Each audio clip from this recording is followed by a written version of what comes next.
नमस्कार दोस्तों, मेरा नाम विनय दीक्षित है और आज हम क्वेश्चन स्किल पर बात करेंगे। एक्चुअली में क्वेश्चन स्किल हमारे सेल्स लाइफ में बहुत ही महत्वपूर्ण रोल अदा करती है, क्योंकि हमें इस बात का विशेष ध्यान रखना चाहिए कि सामने वाले से हम किस तरीके के क्वेश्चन करें, जिससे हमें एक क्वेश्चन करने से ही वो प्रॉपर और पूरा आंसर दे। तो क्वेश्चन के बारे में अगर हम बात करते हैं तो क्वेश्चन जनरली 3 प्रकार के होते हैं। एक ओपन एंडेड क्वेश्चन, दूसरा क्लोज एंडेड क्वेश्चन और तीसरा optional question. Open ended question, जो ओपन एंडेड क्वेश्चन के बारे में हम आपको थोड़ा सा बताते हैं कि ओपन एंडेड क्वेश्चन किस तरह के होते हैं और वो किस तरह से पूछे जाते हैं।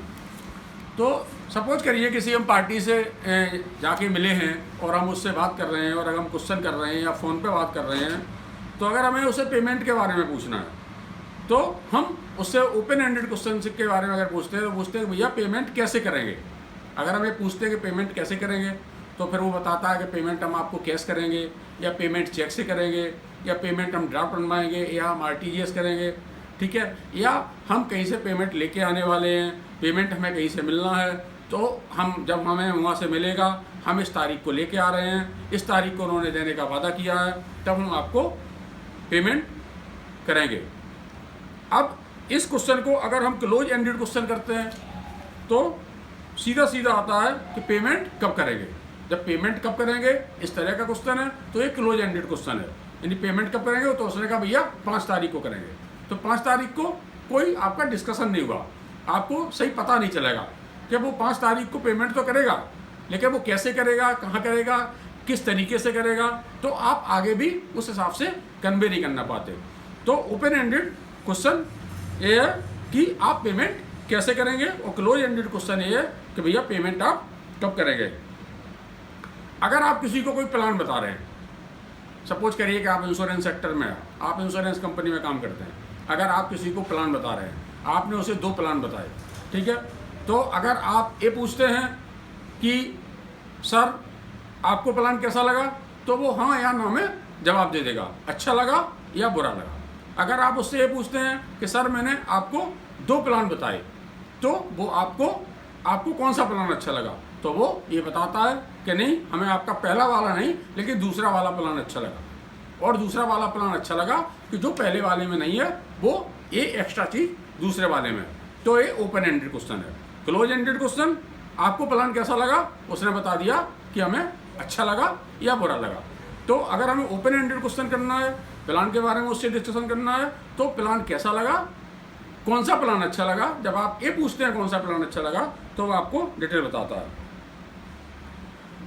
अब ओपन एंडेड क्वेश्चन कॉल करने से रिलेटेड है कि अगर आप ओपन एंडेड पूछना चाहते हैं, किसी पार्टी से आप बात करते हैं, फ़ोन पे बात करते हैं और आप उससे सेकेंडरी अगर वो कहता है कि नहीं भाई अभी हम बिजी हैं, अभी हम बहुत व्यस्त हैं, अभी हम काम कर रहे हैं, हम आगे बात करेंगे, तो आप अगर उस क्वेश्चन को अगर ओपन एंडेड की तरह आप पूछना चाहते हैं, ओपन क्वेश्चन करना चाहते हैं, तो आप पूछ सकते हैं उससे, सर मैं शाम को 4 बजे फ़ोन करूं या 6 बजे फ़ोन करूं। जब आप 4 बजे और 6 बजे की बात करते हो तो सामने वाले के दिमाग में एकदम क्लिक करता है, 4 बजे का टाइम, 6 बजे का टाइम या 20 का टाइम, तो ये फिर वो डिटेल आपसे बात करता है कि नहीं भाई आप ऐसा करना, इतने बजे तो हम वहाँ जा रहे हैं, इतने बजे से हम उतने बजे तक आएंगे, आप ऐसा करना, आप जो मुझे 6:30 बजे कॉल करना, या आप मुझे 5:30 बजे कॉल करना, या आप मुझे 5:15 बजे कॉल करना। तो वो आपके क्वेश्चन का आंसर पूरे डिटेल में देता है। अगर एक क्लोज एंडेड क्वेश्चन है तो क्लोज एंडेड को अगर आपने कहा सर मैं आपको कब कॉल करूँ,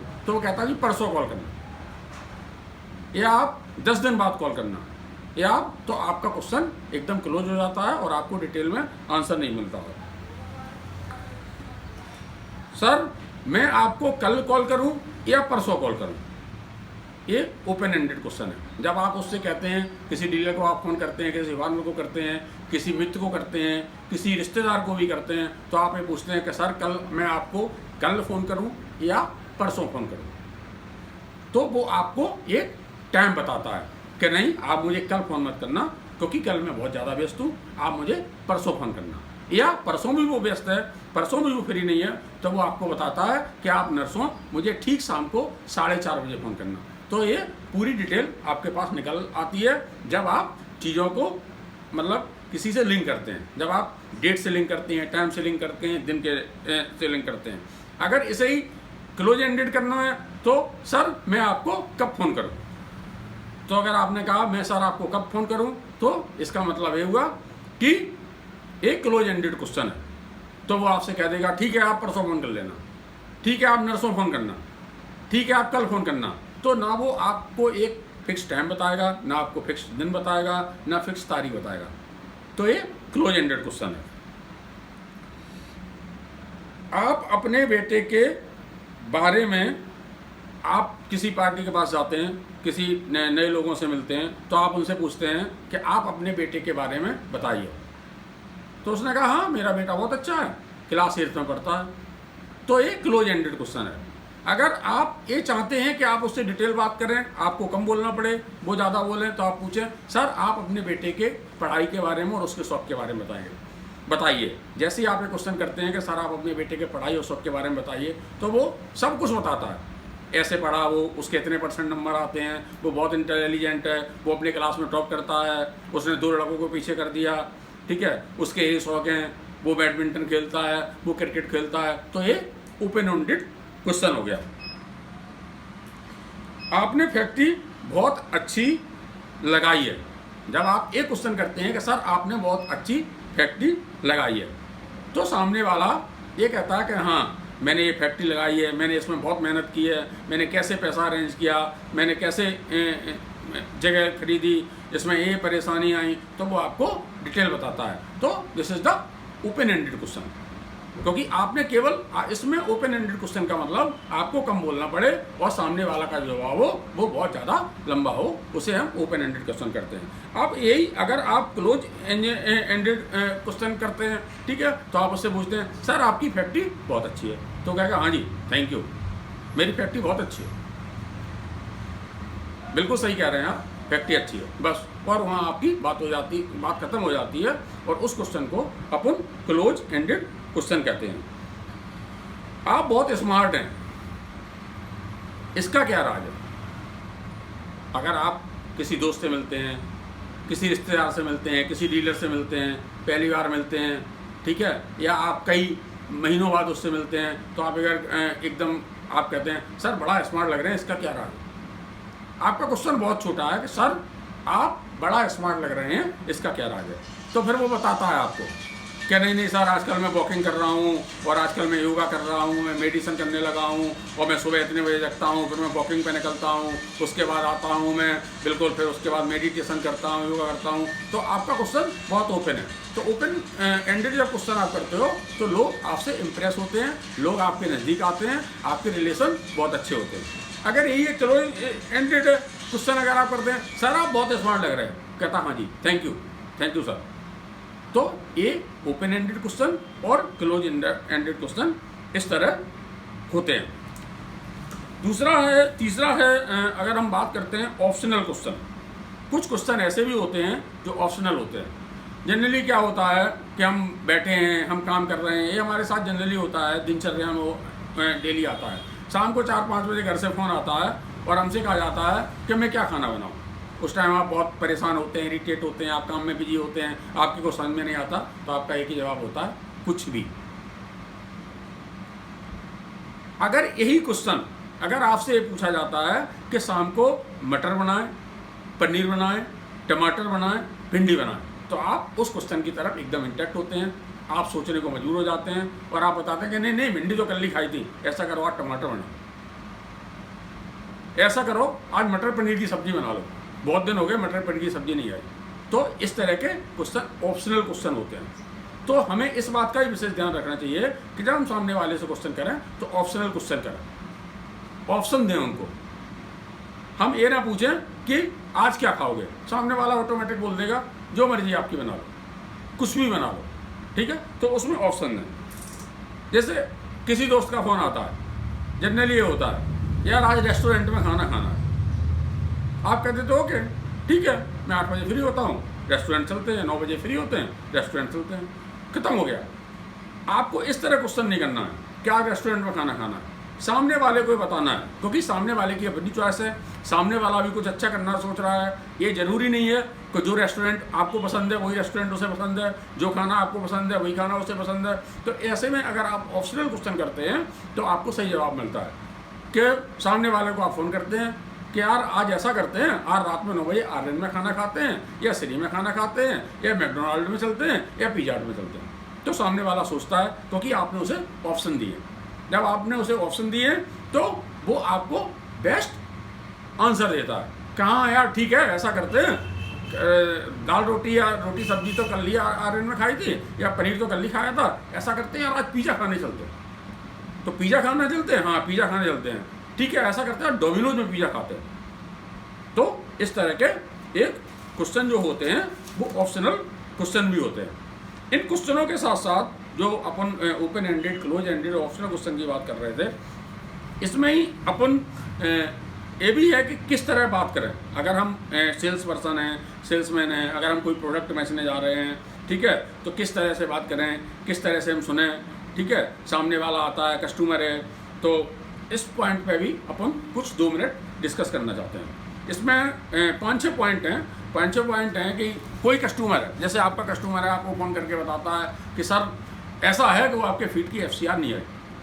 अच्छा FCR नहीं आई तो क्या एकदम रिएक्शन होता है? रिएक्शन नहीं होता, नहीं नहीं सर हमारी कंपनी तो बहुत बड़ी है, हमारी टेक्नोलॉजी है, हमारी कंपनी मल्टीनेशनल है, हमारी एक विदेशी कंपनी से टाई अप है, और आप इस तरह कैसे कह सकते हैं?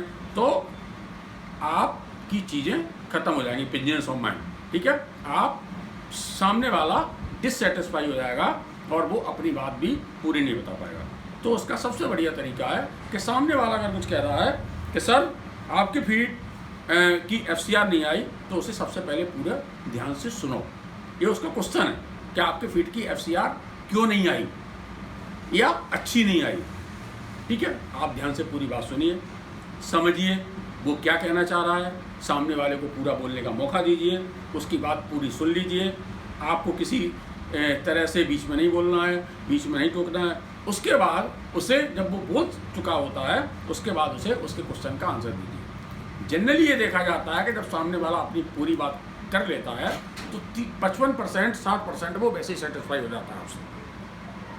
हमेशा अनसेटिस्फाई बंदा वो ही रहता है कि जब सामने वाले ने बोलना शुरू किया और आप उसके ऊपर चढ़ गए या आप बीच में बोलने शुरू हुए, तो इस तरह का कस्टमर हमेशा अनसेटिस्फाई रहेगा और वो कस्टमर आपके साथ कभी भी लॉन्ग टाइम नहीं चलेगा। तो हमेशा ये ध्यान रखना चाहिए कि जब भी आपके पास कोई कंप्लेंट का फ़ोन आ रहा है, किसी चीज़ के लिए कोई फ़ोन आ रहा है, तो सामने वाले को आप पूरा टाइम दो, पहले उसकी पूरी बात सुनो और बीच बीच में उसे हाँ हूँ भी बोलते रहो। दूसरा इसमें है कि हमेशा अगर आप सामने बैठे हैं, अगर आप किसी से मिलने गए हैं, सामने बैठ के बात कर रहे हैं, तो हमेशा आप जो बात करें वो आंखों में आंखें डाल के बात करें। हालांकि ये पार्ट जो है वो कम्युनिकेशन का स्किल का है, लेकिन हालांकि क्वेश्चनिंग स्किल की बात आ रही है तो मैं कुछ जोड़ रहा हूँ इसमें। तो आप जो बात करें, जो क्वेश्चन करें, हमेशा आंखों में आंख डाल के करें, क्योंकि जब आप आंखों में आंख डाल के क्वेश्चन करते हैं, ठीक है, तो सामने वाला आपको उसका डिटेल आंसर देता है। वो ये समझता है कि बंदे के अंदर बहुत कॉन्फिडेंस है, ये जो बात कर रहा है बिल्कुल सटीक बात कर रहा है, ठीक है, हर बात कायदे से पूछ रहा है, आंखों में आंखें डाल के बात कर रहा है और ये हमें पूरी तरह इंटरेस्ट ले रहा है। तो ये भी एक बहुत ज़रूरी है कि अगर आप सामने बैठे हैं और सामने बैठ के अगर क्वेश्चन कर रहे हैं, ठीक है, अगर कुछ आप पूछना चाहते हैं डिटेल, तो हमेशा आंखों में आंखें डालकर देखें और तभी बात करें। तीसरा है बॉडी लैंग्वेज, जो पीछे अपन डिस्कशन कर चुके हैं बॉडी लैंग्वेज पर, जो सामने बताया था कि जो बॉडी लैंग्वेज है वो हमारे 55% काम आती है। 7% शब्द होते हैं, 38% भाषा होती है, ये सब चीज़ें होती हैं, लेकिन जो बॉडी लैंग्वेज है वो 55% हमारे बिजनेस में या हमारे प्रोफेशन में काम आती है। तो बॉडी लैंग्वेज किस तरह होनी चाहिए जब सामने वाले कस्टमर के पास जा रहे हैं, जब आप उससे क्वेश्चन कर रहे हैं, जब आप उससे कुछ पूछ रहे हैं, तो आपकी बॉडी लैंग्वेज किस तरह की होनी चाहिए, इस चीज़ का भी बिल्कुल ध्यान रखना चाहिए। उस टाइम आपकी जो बॉडी लैंग्वेज होनी चाहिए वो पावर पोजीशन में होनी चाहिए। पावर पोजीशन क्या होती है ये समझने की बहुत ज़रूरत है। पावर पोजीशन यानी कि आपके पूरे शरीर का वजन आपके पैरों पे होना चाहिए अगर आप खड़े हैं। अगर आप बैठे हैं, अगर आप कुर्सी पे बैठे हैं, अगर बात कर रहे हैं, तो आप बिल्कुल स्ट्रेट बैठे हैं या आगे की तरफ थोड़े से झुके हुए हैं। उससे सामने वाले का इंटरेस्ट बढ़ता है। आपके क्वेश्चन हमेशा प्रभावी होते हैं जब आप स्ट्रेट बैठ के उससे क्वेश्चन करते हैं या थोड़े से हल्के से झुक के उससे क्वेश्चन करते हैं, तो आपकी के क्वेश्चन हमेशा प्रभावी होते हैं और आपको जो आंसर मिलता है वो डिटेल मिलता है। तीसरा है, क्वेश्चन करते समय या बात करते समय हमें इस चीज़ का भी सामने वाले को विशेष ध्यान रखने की ज़रूरत है कि जब आप सामने वाले से क्वेश्चन कर रहे हैं तो आप ये विशेष ध्यान रखें कि कोई अखबार की तरफ ना देखें, कोई मैगजीन आपने पकड़ी है उसकी तरफ ना देखें। अगर आपने मोबाइल पकड़ा हुआ भी है तो आप अपनी जेब में रख लें, आप मोबाइल की तरफ ना देख लें। अपने मोबाइल को साइलेंट करें, क्वेश्चन करने से पहले अपने मोबाइल को जेब में रख लें, क्योंकि ये नेचुरल है कि अगर आपके मोबाइल अगर आपका हाथ में है, अगर कोई पेपर आपका हाथ में है, तो आप 1 सेकंड के लिए, 30 सेकंड के लिए, 40 सेकंड के लिए तो उसे नहीं देखेंगे। लेकिन अगर 15 मिनट बात कर रहे हैं, 10 मिनट बात कर रहे हैं या 2-3 मिनट आपका क्वेश्चन आंसरिंग का सेशन चल रहा है, ठीक है, आप कुछ पूछ रहे हैं, सामने वाला एक बड़ा जवाब दे रहा है आपको, तो आपकी निगाह ऑटोमेटिक मोबाइल स्क्रीन पर जाएगी, आपकी निगाह ऑटोमेटिक मैगजीन पे जाएगी, आपकी निगाह ऑटोमेटिक पेपर पे जाएगी, न्यूज़पेपर पे जाएगी। तो इस बात का भी बहुत ध्यान रखना है कि जब हम सामने वाले के पास जाते हैं, अगर हम उससे कोई क्वेश्चन पूछते हैं, तो हमें इस चीज़ का विशेष ध्यान रखना है कि हम कहीं भी किसी भी चीज़ पे अगल बगल इंटरेक्ट ना हो, उसकी तरफ हमारा ध्यान ना हो। हम स्ट्रेट होके केवल और केवल अपने क्वेश्चन की बात करें और सामने वाले का जवाब पूरी तरह समझें। चौथा, इस बात का विशेष, पांचवा, इस बात का भी आपको विशेष ध्यान रखने की ज़रूरत है जब आप क्वेश्चन करते हैं, ठीक है, आप ओपन एंडेड क्वेश्चन करते हैं और सामने वाला आपको डिटेल आंसर दे रहा होता है, उससे बीच बीच में इंटरेक्ट करते रहें। हाँ जी, ठीक है जी, बहुत अच्छा जी, अरे जी आपने तो बहुत मेहनत की, अरे सर आप तो 200 टन फीड बेचते हैं, आपको तो इसके लिए बहुत मेहनत करनी पड़ती होगी। अगर वो बताता है, आपको आंसर का जवाब दे रहा है, हाँ जी आपको तो बहुत करना पड़ता होगा सर, आपको तो बहुत जगना पड़ता होगा, ठीक है, तो सामने वाले को हमेशा उसकी बीच बीच में तारीफ करते रहें, उसे इंटरेक्ट करते रहें, उसे बताते रहें, ठीक है। पांचवा है, कोई भी अगर आप क्वेश्चन कर रहे हैं, ठीक है, सामने वाला आपको आंसर दे रहा है, आपको बता रहा है डिटेल, अगर वो कुछ आपसे कह देता है, आप उसे बिल्कुल पर्सनली ना लें। आप इस बात का ध्यान रखें कि आपके अंदर इस तरह की कोई चीज़ नहीं होनी चाहिए। आप वहाँ बिल्कुल नॉर्मल होके बैठे, बिल्कुल एक सेल्स पर्सन की तरह बैठे। आपको वहाँ पर बिल्कुल अपनी बातों को उसकी बातों को पर्सनली नहीं लेना है। सपोज करिए कि आपने क्वेश्चन किया कि सर आप कब से काम कर रहे हैं, उसने कहा जी मैं 10 साल से काम कर रहा हूँ। अच्छा जी, बहुत बढ़िया सर, किस किस फील्ड में काम किया, कैसे किया। हो सकता है कि वो किसी ऐसी कंपनी की बुराई कर दे, किसी ऐसे कंपनी के प्रोडक्ट को बहुत कूड़ा बता दे, घटिया बना दे, अगर मैनेजमेंट को घटिया बता दे, कंपनी को घटिया बता दे जिसमें शायद आप काम कर चुके हो, तो आपको ये नहीं लगना चाहिए कि नहीं उस कंपनी, वो कंपनी तो बहुत अच्छी थी, मैंने तो उसमें इतने दिन काम किया है और ये कह रहा है, तो आपने उसे पर्सनली ले लिया, तो आप एकदम फ्रस्ट्रेट हो गए और आप जवाब देना शुरू कर दिए। तो कभी भी आप जो है, ठीक है, आप किसी भी बात को पर्सनली ना लें। अगर आप सामने वाले से क्वेश्चन कर रहे हैं, अगर आप ओपन एंडेड क्वेश्चन कर रहे हैं या किसी भी तरह का क्वेश्चन कर रहे हैं, तो सामने वाले को आपको पर्सनली नहीं लेना। Thank you. यही था हमारे क्वेश्चनिंग स्किल के ऊपर एक छोटा सा टॉपिक, ठीक है, जो आप लोगों ने हमें सुना, उसके लिए आपका बहुत बहुत धन्यवाद। Thank you.